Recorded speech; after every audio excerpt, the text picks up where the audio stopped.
Temos tido, não de hoje, diga-se de passagem, meu histórico de relações com o PT a partir das escolhas que nós fizemos desde 1989. Eu sou brisolista, aprendi a amar a política também por força das convicções de um grande brasileiro que foi Brizola. Evidentemente, nascido e vivenciando sob um lar onde tínhamos os ensinamentos exemplares, diferenciados, de homens públicos como Vital do Rego, como Pedro Gondim, como Agimiro de Figueiredo e outros que foram referências para mim, para Vitalzinho, porque seguimos a vida pública, também não deixando de dizer para minha irmã médica que fez a opção pela medicina.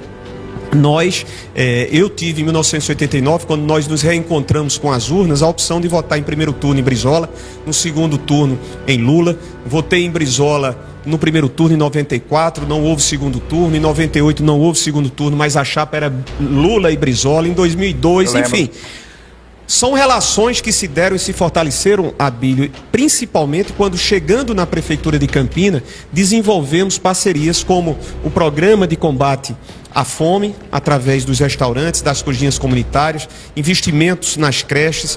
Trouxemos aqui a presença do antigo Cefet, hoje Instituto Federal, foi uma obra nossa e do presidente Lula. E todas as parcerias que foram feitas, o PT participou da nossa gestão até os 6 meses últimos, em 2012, quando fez a opção legítima de apresentar uma candidatura própria. Então não há dúvidas, tanto quanto do PT para conosco, agora assumindo a nossa candidatura de forma efetiva, de forma participativa, de forma engajada.